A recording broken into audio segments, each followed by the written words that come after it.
Hello good morning and welcome back friends. आप देख रहे हैं golden era education YouTube channel. आज के इस वीडियो में बात करेंगे 23 अप्रैल से रिलेटेड जितने भी इंपॉर्टेंट करंट अफेयर बनती हैं सारी इस वीडियो में कंप्लीट करेंगे। साथ ही काफ़ी सारे एक्स्ट्रा फैक्ट भी यहाँ पे डिस्कस करेंगे। सो पूरे लेसन को ध्यान से और लास्ट तक आप ज़रूर देखिएगा। आफ्टर देन आप इसकी PDF डाउनलोड कर लीजिएगा, जिसका लिंक आपको नीचे डिस्क्रिप्शन में मिल जाएगा, जहाँ हिंदी और इंग्लिश दोनों लैंग्वेज में इसकी PDF मिल जाएगी। पहली बार चैनल पर विजिट कर रहे हैं तो चैनल को सब्सक्राइब करके बेल आइकन को भी आप प्रेस कर लीजिएगा, जिससे कि आने वाली लेटेस्ट वीडियोस आपको मिलती रहेगी कंटिन्यू बिना मिस हुए। तो चलिए सबसे पहले हम बात कर लेते हैं जो लास्ट वीडियो की क्विज थी आपके लिए। देखिए क्वेश्चन था लास्ट वीडियो का, वर्ल्ड इकोनॉमिक फोरम WEF इसके द्वारा जारी वैश्विक ऊर्जा संक्रमण सूचकांक 2019 में भारत को कौन सा स्थान प्राप्त हुआ था। सही आंसर होगा आपका 76 यहाँ पे इंडिया को इसमें रैंक मिली थी। ठीक है, ये आपका सही आंसर था कल का। चलिए अब बात करते हैं आज की करंट अफेयर की। तो देखिए पहला क्वेश्चन है आज का, हाल ही खबरों में रहा क्रोनोस क्या है। तो सही आंसर का एक तरीके का एक मेलवेयर है। ठीक है, देखिए मेलवेयर क्या है इसके बारे में हम बात करेंगे, लेकिन इससे पहले थोड़ा सा आपको बता दें कि जो क्रोनोस है इसको हाल ही में एक ब्रिटिश शोधकर्ता द्वारा विकसित किया है। ठीक है, और जो ब्रिटिश शोधकर्ता जिसके द्वारा इसको क्रोनोस को डेवलप किया गया है, इसने पिछले साल यानी कि बीते दिनों 2017 के अंदर एक वायरस था वानाक्राई नाम का वायरस था, जिससे पूरी दुनिया को बचाया था इसी शोधकर्ता ने, जिसने इस क्रोनोस को विकसित किया है। ठीक है, 2017 की जैसे कि मैं बात कर रहा हूँ, एक वानाक्राई नाम का एक वायरस था, कंप्यूटर वायरस। ठीक है, जो कि भारत सहित लगभग 150 देशों में फैल चुका था, और उसी को इसी शोधकर्ता व्यक्ति ने ख़त्म किया था। ठीक है, जिसने ये क्रोनोस डेवलप किया है। चलिए अब बात कर लेते हैं क्रोनोस क्या, ये जो क्रोनोस क्या है और ये मेलवेयर है। जैसे कि मैंने बताया मेलवेयर है एक तरीके का। मेलवेयर क्या होता है कि एक छोटा कंप्यूटर प्रोग्राम होता है जिसको जो ईमेल्स होती है, ठीक है, जो हमारी ईमेल्स होती है उसके ज़रिए इस प्रोग्राम को लोगों के कंप्यूटर तक पहुंचाया जाता है। ठीक है, और उससे क्या होता है कि इस प्रोग्राम के ज़रिए जितना भी जो डेटा होता है कंप्यूटर में वो हैक कर लिया जाता है, और उसी को नाम दिया गया है मेलवेयर। मेल यहाँ पे बना हुआ है, जैसे कि कई तरीके के चीज़ें आपने सुना होगा, इससे हैक से रिलेटेड, कंप्यूटर से रिलेटेड मेलवेयर होता है, कंप्यूटर वायरस होता है, फायरवॉल होता है, रैंसमवेयर होता है। ठीक है, इस तरीके के ये क्वेश्चन पूछे जाते हैं एग्जाम में, ध्यान रखिएगा। तो मेलवेयर मेल के जरिए जो वायरस जनरेट किया जाता है उसको मेलवेयर नाम दिया गया है। ठीक है, ईमेल्स के जरिए। तो ये चीज़ आपको ध्यान रखनी है। ठीक है, तो ये एक तरीके का मेलवेयर है क्रोनोस। ठीक है, चलिए अगर यहाँ पे देखिए थोड़ा सा हम कंप्यूटर वायरस के बारे में बात कर लेते हैं और रैंसमवेयर के बारे में बात कर लेते हैं। ये बहुत बार पूछा जाता है SSC वगैरह की एग्जाम में। कंप्यूटर वायरस की अगर मैं बात करता हूँ तो ये कैसे जनरेट किया जाता है, एक सॉफ्टवेयर के जरिए लोगों के कंप्यूटर्स में इंस्टॉल किया जाता है, इसको इस वायरस को भेजा जाता है, और उसके ज़रिए कंप्यूटर का सारा डाटा हैक कर लिया जाता है। ठीक है, एक होता है यहाँ पे रैंसमवेयर, ये भी काफ़ी बार पूछा जाता है एग्जाम में। तो ये क्या होता है, ये भी एक तरीके का हैकर ही होता है, जो हैक करने वाले होते हैं उन्हीं के द्वारा ये जनरेट किया जाता है प्रोग्राम। और इसमें क्या होता है कि लोगों के कंप्यूटर में इसको भेजने के बाद में एक तरीके की फिरौती मांगी जाती है। आपने सुना होगा कि फलानी साइट हैक कर ली गई है और इतनी सारी फिरौती मांगी जा रही है, जब जाके उसको वापस से सही किया जाएगा इसके द्वारा। तो हैकर्स इसके तहत फिरौती मांगते हैं, इसको रैंसमवेयर नाम दिया गया है। ठीक है, तो ये सारी चीज़ें आप बहुत ध्यान रखिएगा, बहुत इंपॉर्टेंट है ये सारी चीज़ें। ठीक है, तो उम्मीद करता हूँ आपको इस सारी ये तीनों इसमें डिफरेंस समझ में आ गया होगा। अब बात करते हैं हमारा नेक्स्ट अपडेट है उसके बारे में। देखिए अगला क्वेश्चन है अपना, ड्रग्स तकनीकी सलाहकार बोर्ड ने नियम 6515 संशोधन के तहत मतलब कि संशोधन करके दवा की दुकानों पर लिखे शब्द केमिस्ट और ड्रगिस्ट को किस शब्द में रूपांतरित कर दिया है। तो सही आंसर होगा फार्मेसी। देखिए आपने काफ़ी बार देखा होगा, जो ड्रग्स की जो मेडिकल शॉप वगैरह होती है उन पर आपको केमिस्ट उनके नाम है उनमें, या फिर वहाँ पर केमिस्ट ड्रगिस्ट मेंशन किया हुआ दिखता है। तो हाल ही में जो ड्रग्स तकनीकी सलाहकार बोर्ड है इसने इस नियम में संशोधन करके नियम 6515 में संशोधन करके इन शब्दों को जो है फार्मेसी में बदलने की घोषणा की है या फिर बदलाव कर दिया है। अब आप जो आगामी टाइम में देखोगे तो इन शब्दों की जगह आपको केवल फार्मेसी लिखा नजर आएगा, ठीक है। तो ये चीज़ आप ध्यान रखिएगा। चलिए अब बात करते हैं, अपना नेक्स्ट अपडेट देख लेते हैं। ब्रह्मांड की उत्पत्ति में सहायक माना जाने वाला पहला अणु जिसे हाल ही वैज्ञानिकों ने अंतरिक्ष में खोजा है, इसका क्या नाम है? सही आंसर होगा आपका हीलियम हाइड्राइड। देखिए हीलियम हाइड्राइड जो है इसको हाल ही में जो नासा के साइंटिस्ट है, अमेरिकी स्पेस एजेंसी नासा, इसके साइंटिस्टों ने इसको ब्रह्मांड में खोजा है दूरबीन की सहायता से। और ये आपको बता दें कि ये हमारे जो ब्रह्मांड की जो उत्पत्ति हुई थी उसमें सहायक पहला अणु माना जाता है जो हीलियम हाइड्राइड है इसको, ठीक है। ये चीज़ आप ज़रूर ध्यान रखिएगा, ठीक है। तो जिसको हाल ही में खोजा गया है नासा के साइंटिस्टों द्वारा, ठीक है। चलिए हम बात करते हैं नेक्स्ट क्वेश्चन की। हाल ही खबरों में रहा एशियन टी अलायंस के संबंध में कौन सा तथ्य सही है? तो देखिए एशियन टी अलायंस जो रिसेंटली न्यूज़ में रहा है इससे रिलेटेड कुछ ऑप्शन है, देखते हैं कौन सा सही है। पहला ऑप्शन बोल रहा है कि इसे भारत शासन सहित, यहाँ पे भारत जो मतलब कि टी संघ है वो होगा, यहाँ पे थोड़ा करेक्शन कर लीजिएगा। जो भारतीय टी संघ है, चाय संघ, उस सहित 5 देशों ने मिलकर इसको लॉन्च किया है। तो ध्यान रखिएगा, बिल्कुल सही है। भारतीय चाय संघ सहित 5 अन्य देशों के जो चाय संघ है उन्होंने मिलकर इसको लॉन्च किया है, ठीक है। दूसरा ऑप्शन बोल रहा है कि इसका उद्देश्य वैश्विक स्तर पर चाय उपभोग को बढ़ावा देना है, बिल्कुल सही है। इस संघ का जो मेन मकसद है वो है विश्व स्तर पर चाय के उपभोग को बढ़ावा देने के लिए इसको लॉन्च किया गया, ठीक है। तीसरा ऑप्शन बोल रहा है कि अन्य देश में जो है चीन, इंडोनेशिया, श्रीलंका तथा जापान शामिल है।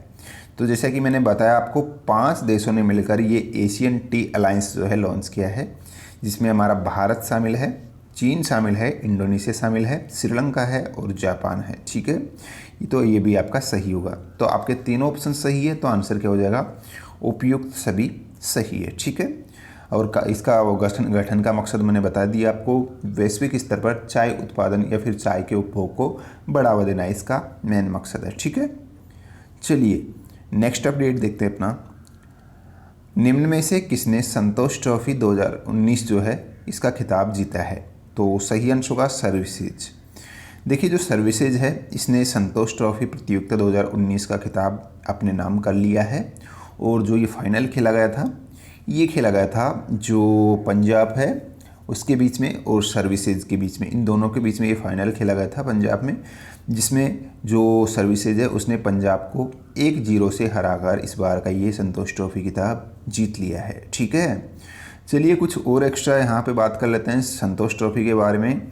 तो जो संतोष ट्रॉफी है ये इस बार जो है इसका 73वां संस्करण है, यानी कि आप कह सकते हो कि 73वीं नेशनल फुटबॉल प्रतियोगिता है।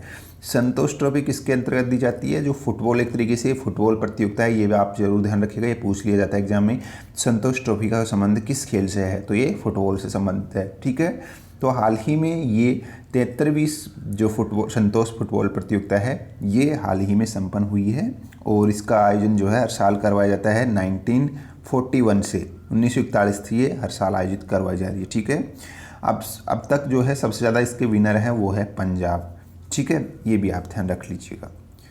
चलिए अगला अपडेट देखते हैं अपना।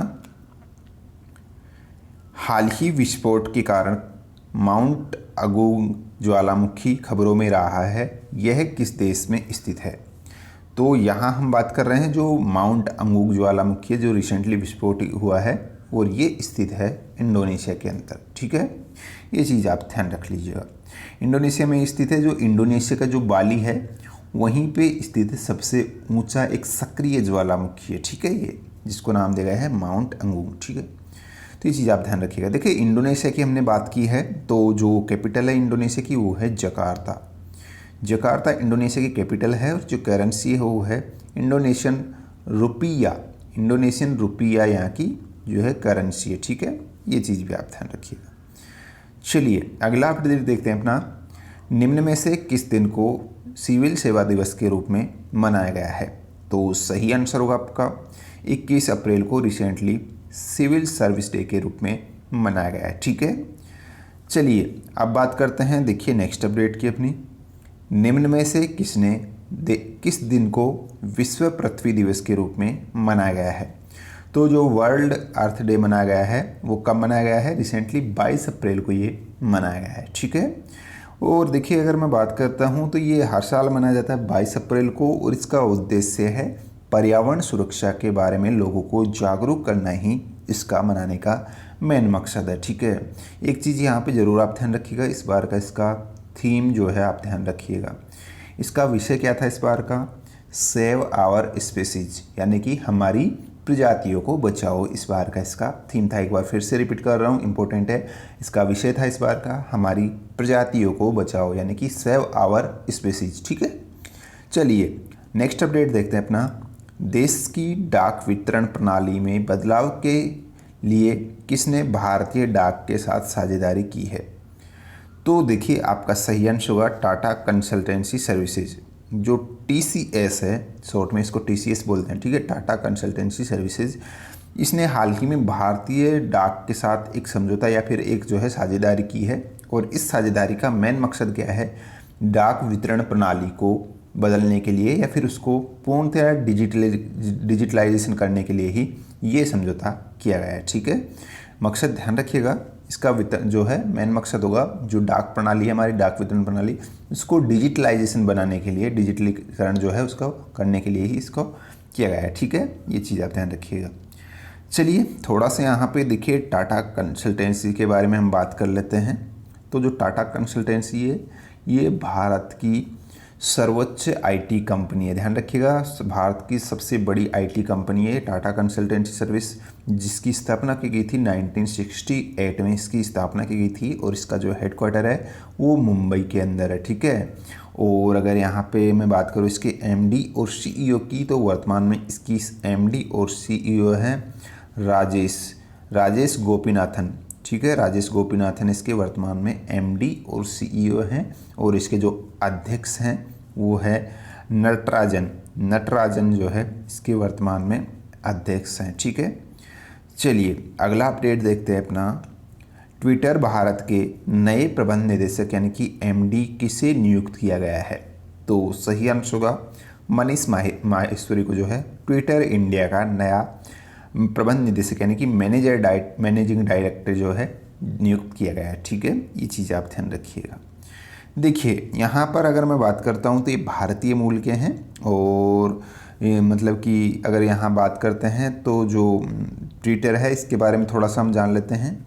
जो ट्विटर है, देखिए ट्विटर के जो वर्तमान में CEO हैं वो है जैक डोर्से जो है इसके वर्तमान में CEO हैं, और इसकी जो स्थापना हुई थी ट्विटर की वो हुई थी 2006 के अंदर, और इसका जो हेडक्वार्टर है वो है कैलिफोर्निया US के अंदर। ट्विटर के बारे में आप सभी जानते होंगे, एक सोशल मैसेजिंग प्लेटफॉर्म है ट्विटर। ठीक है, जो कि काफ़ी पॉपुलर है। ठीक है, ये चीज़ आप ध्यान रख लीजिएगा। चलिए अगला अपडेट देखते हैं अपना, जो नेक्स्ट है। देखिए यूसुफ हामिद को ब्रिटेन रॉयल सोसाइटी सम्मान से सम्मानित किया गया है, यह किस कंपनी के चेयरमैन हैं? तो सही आंसर होगा आपका सिप्ला कंपनी का नाम आपने अच्छे से सुना होगा। आप अगर ड्रग्स या फिर जो दवाइयाँ खरीदने जाते हो जो मेडिकल शॉप पे, तो काफ़ी सारे मोस्टली दवाइयों पर आपको ये लोगो मिल जाएगा। ठीक है, काफ़ी पॉपुलर फार्मेसी कंपनी है, ड्रग्स निर्माता कंपनी है। ठीक है, सिप्ला, जिसके जो अध्यक्ष हैं ये यूसुफ हामिद हैं। ठीक है, ये सिप्ला के अध्यक्ष है यूसुफ हामिद, और इन्हीं को ये अवार्ड दिया गया है रिसेंटली। ठीक है, ये चीज़ ध्यान रखिएगा। चलिए जो आज की क्विज है इसके बारे में बात कर लेते हैं। देखिए क्वेश्चन आज का, अमेरिका में आयोजित मिस इंडिया US 2019 का खिताब किसने जीता है? तो जो भी आपका सही आंसर है आपको नीचे कमेंट बॉक्स में मेंशन करना है। सो गाइस ये थी आज की current affair. I hope video पसंद आई। किसी भी क्वेश्चन से रिलेटेड कुछ डाउट है तो नीचे कमेंट बॉक्स में जरूर लिखिएगा। वीडियो पसंद आई तो प्लीज़ इस वीडियो को लाइक शेयर जरूर कर दीजिएगा। मिलते हैं नेक्स्ट वीडियो में, अभी के लिए इतना ही। Thank you so much for watching us, धन्यवाद।